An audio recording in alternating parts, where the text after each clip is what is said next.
Well, welcome back to the bench. Here's the clock. Been working on it this week. And you see the mainspring barrel, the fusee, and the great wheel. And now you'll see the center wheel and the third wheel have been added to the train. And that's what we did today. What we're going to do today is add the center wheel and the third wheel. And then we're going to cut the oil sinks for each one of the wheels, and there's the chamfered oil chamfers. And so to get started, let me show you how I made the cutter to make the center wheel.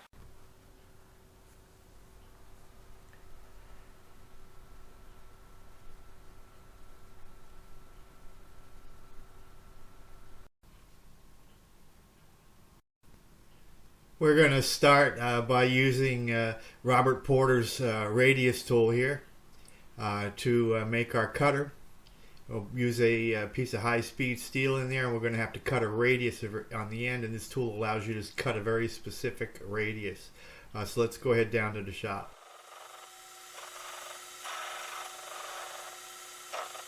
Come in a little more.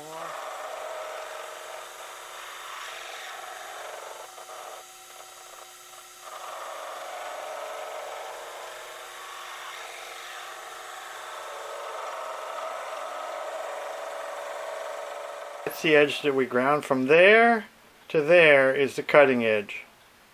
Okay? And now we're going to go down and we're going to put this in a sine tool. Sine tool looks like this. It's another one of Robert Porter's tools. And this goes in here like that, and we'll put it at the angle that's required, and we will cut the next part of the gear cutter. So let's go ahead down and start that.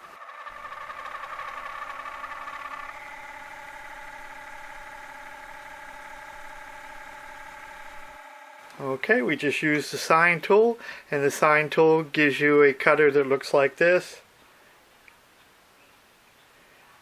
And now we need to go down and use a slitting saw and open this up and make it into the final gear cutter. And there's a slitting saw making the passes. And this is the final cutter, all hardened and ready to go. But before we head down to the shop to start using this gear cutter to make the gear, let me tell you that I do have a 16-minute video on how I made that gear cutter. So if you'd like a more detailed look at it, it's available on my YouTube channel. This is the lathe setup I use for cutting gears. You can see the CNC rotary table down one end, and then the Z-axis is also CNC driven by Mach 3. I really like it a lot. If you'd like to see a more detailed 14-minute video on that, I have one that's available on my YouTube channel, and you can find it by just going to my channel and get a more detailed look. I'm using a piercing saw here to cross out the wheel to get it ready for finishing off. And I have a 11-minute video just on piercing, working on the piercing saw crossing out the wheel. Now, if you'd like to see it, it's available on my channel. Now let's go down to the shop and start making the lantern pinion. This is a shop-made reamer that we're reaming out the center of the spool that we just made out of brass. And you can see now that it's on a stub arbor, and it's being drilled. That's a PCB drill bit, and we're drilling in the hole, the holes needed now. Now we're using a shop-made drill bit to get the holes to the correct diameter, and to put a small hole in the back side in there so that the shrouds will all fit nicely. And the shrouds are going in now. Just tip them and break them. And we're cleaning off the Loctite now. The Loctite holds them in place. We'll just touch it on a belt sander to take off those little backside there. And there's the finished lantern pinion right there. And there's the pinion as I have it attached now to the center wheel. And if you'd like to see a more detailed look at making the lantern pinion, on my YouTube channel I have a video on it's 8 minutes long. Let's go ahead on and make the center wheel arbor. This is my stash of blue pivot steel, and you see that's I got it on a drill bit that I made, and this is actually what the reamer bit, the three-sided reamer bit, looks like up close. So now we'll be making the arbor out of this blue steel, hardened blue steel. I'm gonna move the microscope because I can get it down to size without using a microscope. And we'll put the rod in there like this.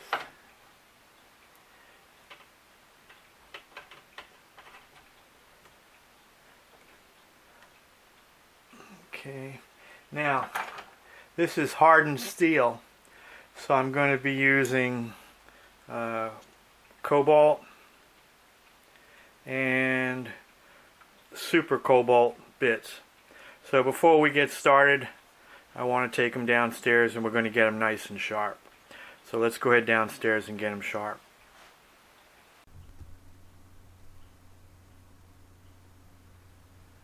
Alright, I've got my wheel set up here to 60 degrees. All this is done according to a PDF that W.R. Smith has out on using making high-speed steel gravers for clockwork. And I'll put a link to it in the introduction. And this is a diamond lap that I'm just flattening my stone with here. One side's 120, the other's 180. I rather like it. It flattens it out really quick. You can use sandpaper, but this works much faster. And I've grown very fond of it. Gives me a good surface to work with. And doesn't take much to sharpen it once you've got the 60 degree on there. Couple of nice passes till you're shiny on the edges and it looks good. It's all written in W.R. Smith's little PDF. It's I like the high-speed steel and the cobalt graver bits, especially with hardened steel. Now I'm just flattening the sides. Alright, I'm beginning to form the pivot now. I'm left-handed, so you can see that I'm holding it. I'm holding the graver a little off whack here. It's not actually my favorite way to do it, but with the camera there, this seemed to be the best way to do it. But I prefer to do it the other way. But being left-handed, sometimes I do it this way. The important thing is to have that finger to guide it there. Now, I use a micrometer here because I want to make sure not only how thick it is, but I want to make sure that I'm not making a taper of any type, and the ends of the anvil are parallel to each other, and I can tell right away how I'm doing. I usually like to make the pivots a little bit longer than necessary and then bring them down to the size that I need.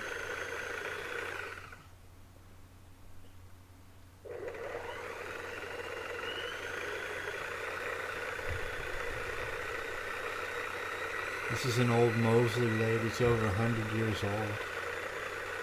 Still my favorite lathe though.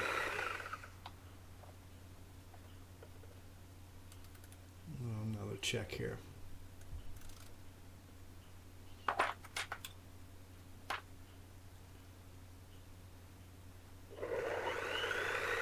Alright, I didn't use the foam back. I just wanted to show you that I do use the popsicle stick with paper on it now and again too.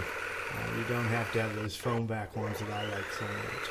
And this is my my burnisher stick, and now this is the pivot file side. We're getting it down now. We've got it all polished, and we're just getting ready to burnish it.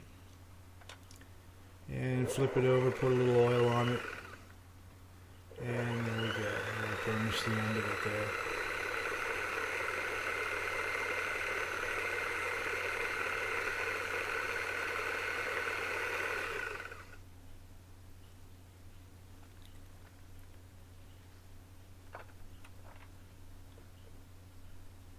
Final measurement here. Make sure everything's parallel, and there you go. There's the final pivot.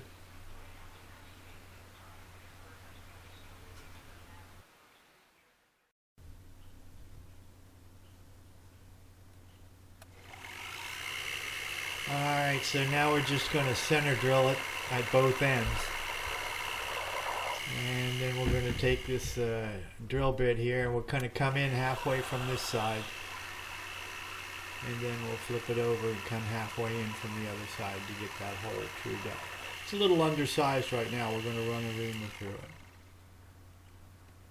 And I just flipped it over. So this is the back side.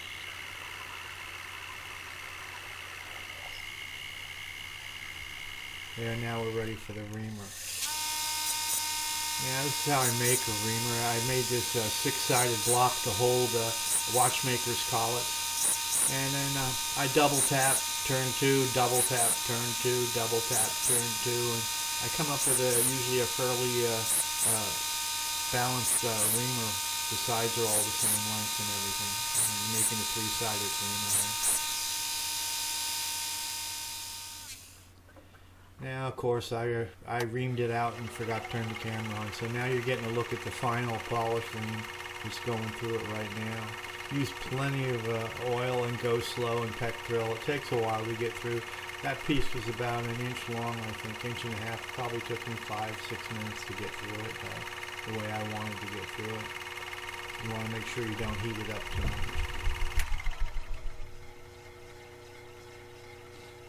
Alright, so now we're ready to cut our first end here down to size. And of course the Sharpening makes pretty quick work out of that.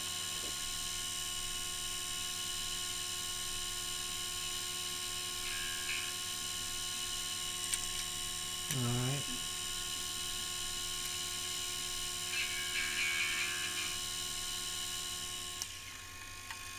And of course the other side is brought down to the correct size itself.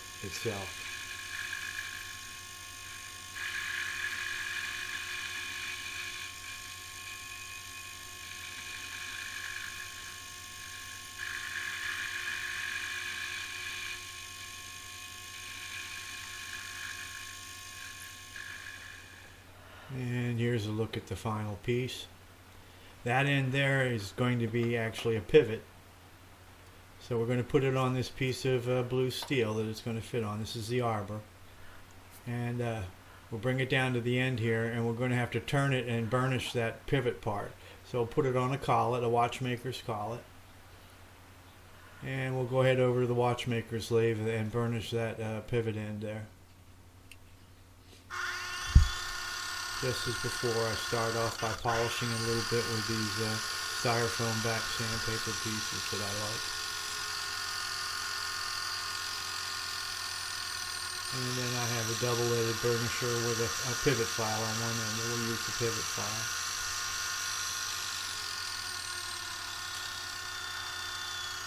And a little bit of oil on the burnishing end and burnish it up after we've got it, the pivot down the way we want.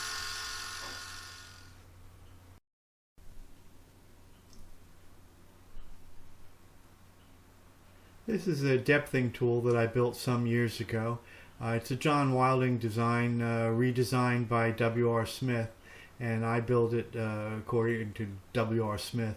You can see in my left hand here, I'm holding on, I got a little bit of friction on that lantern pinion, and I'm slowly turning the gears together until I get the mesh that I'm looking for. I've done this before. I do this 4 or 5 times before I finally get what I want. Now we're going to mark the area for drilling for the center wheel. And once again we'll go on either side of the pins to get our center line.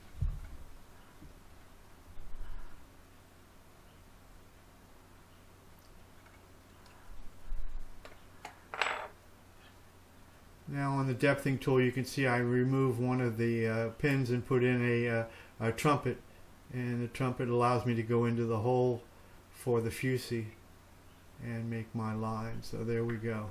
Now we're ready to go down into the shop. And we're drilling the hole here.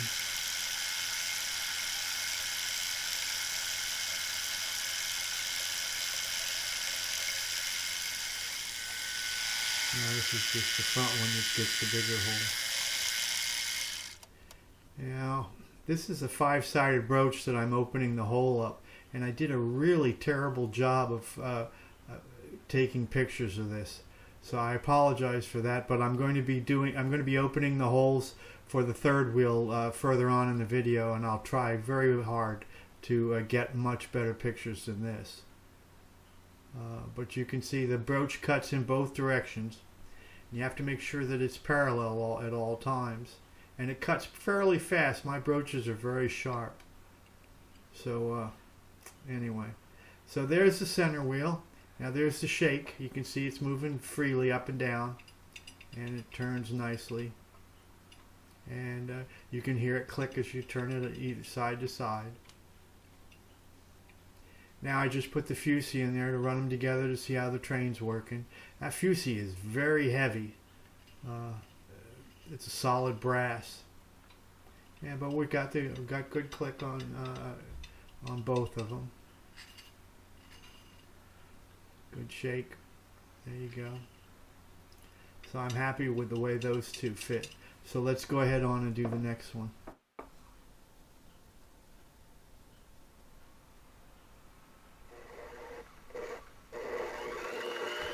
Well, here we go, making the other pivot, and I've moved the camera and I'm back to my pretty much normal way of cutting the pivot.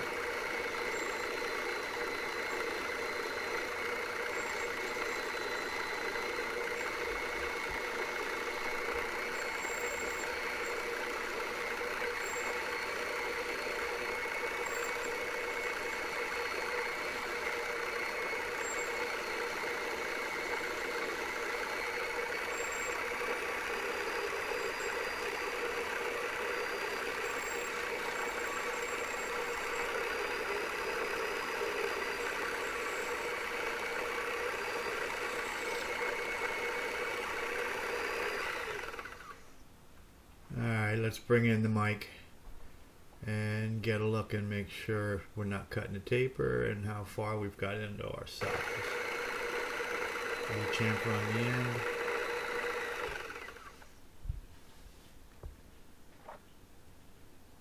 Another quick look.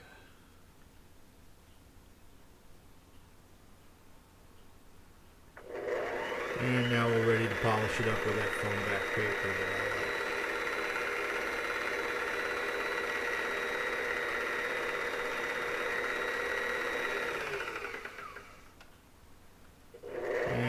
My burnishing stick, we're using, of course, the pivot file end, getting it ready for burnishing.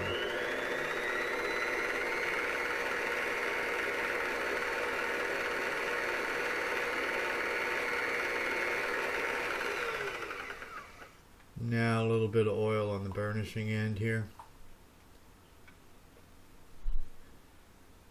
And we'll finish this pivot off.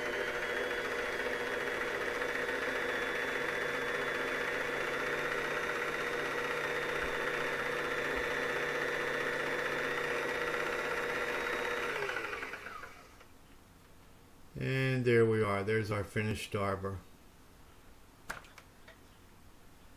We'll put the lantern pinion on there, and now we're going to need a collet to hold the wheel. Alright, well there's a hunk of brass onto the arbor.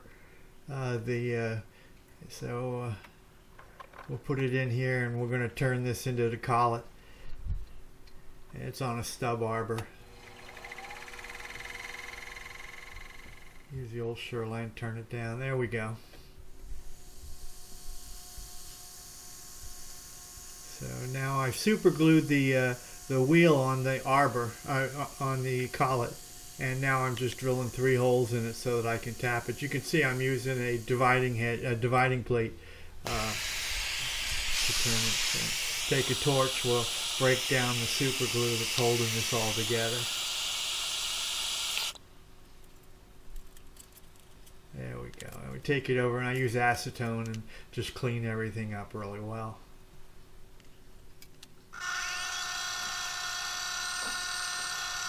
just going to put a little bit of a radius on this collet. It's decorative, just to make it look nice, and then we'll polish it up a little bit.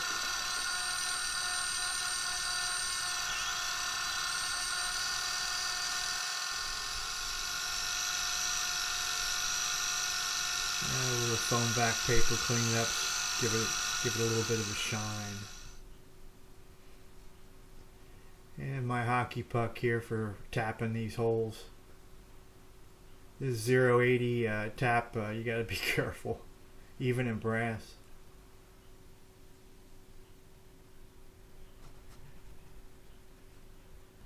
Okay, there's the third wheel all completed. So let's go ahead and take that upstairs, and we'll depth it and then mark it and drill it.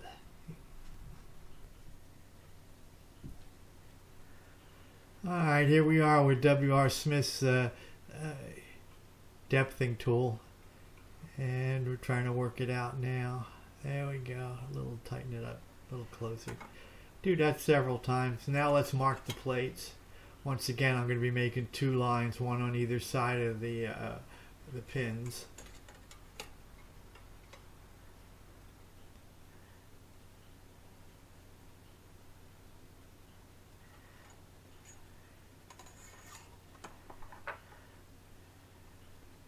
And the trumpets on the depthing tool.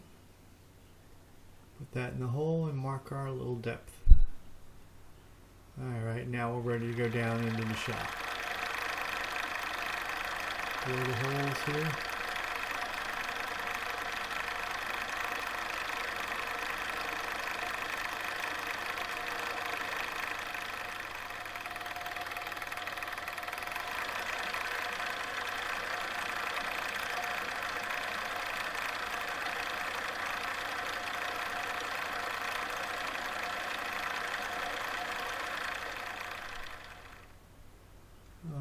So here we are back with our 5-sided brooch, and you cut a little bit and then you check it with the pivot. Just when the pivot's just starting fitting into the hole, then I move over to the smoothing brooch. So we still got a little ways to go here, but I'm trying to make sure that I keep it parallel and show you how it works. Cuts in both directions, and you got to keep it parallel. Or perpendicular, sorry. And we'll check it again with the pivot. And that looks pretty good. So let's go ahead and get a smoothing brooch on here. Now with the smoothing brooch, we got to add a little bit of oil. And I put it into a little bit heavier handle so that I can actually burnish the hole as well as smooth it.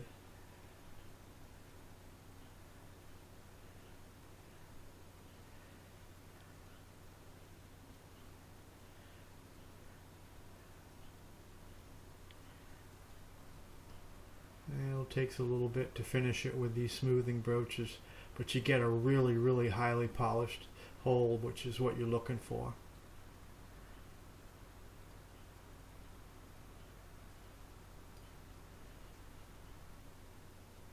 Here's our 5-degree tilt, so that side's looking pretty good.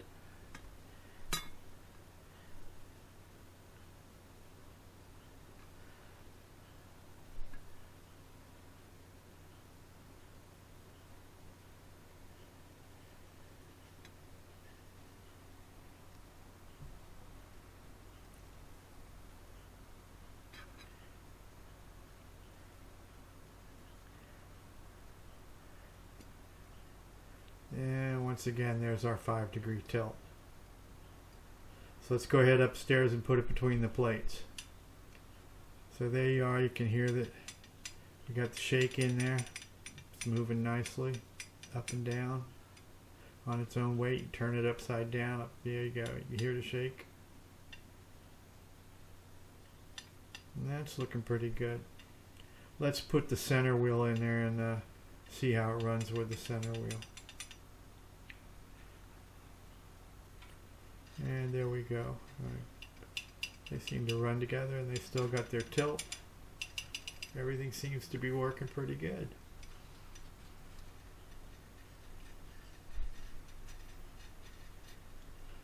Alright, let's move on. Let's make some oil sinks.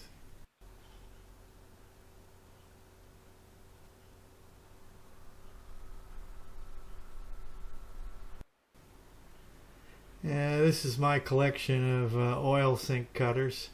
They're just little discs on the end there. And I use a hand drill to put them in there. And then later on I'll take some boxwood and I'll polish them up with a little bit of diamantine and get them in there really nice and polished. You really want the oil to stay in place. Then this is a decutting chamfer tool that you use to chamfer the fusee.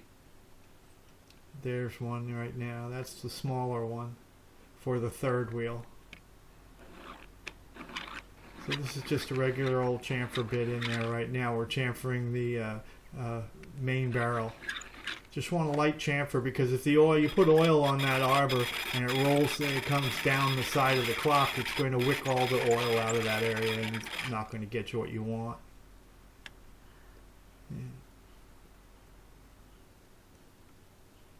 I usually triple up the diameter of my pivot and then get a close oil sink to that number. And then never go any deeper than 1/3 of the plate depth. There we go. There's our center one there.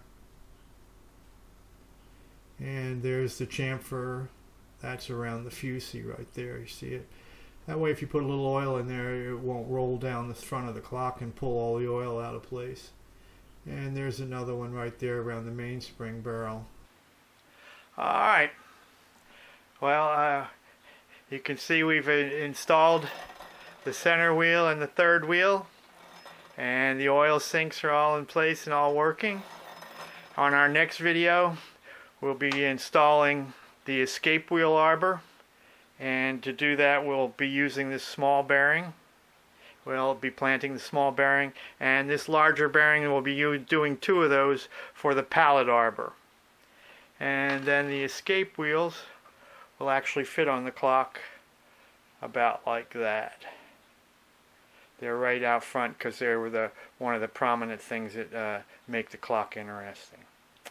Alright, I want to thank you all for watching, and I'm hoping you'll stop by to see the rest, see how it all works out. Thank you much. Have a nice day. Bye now.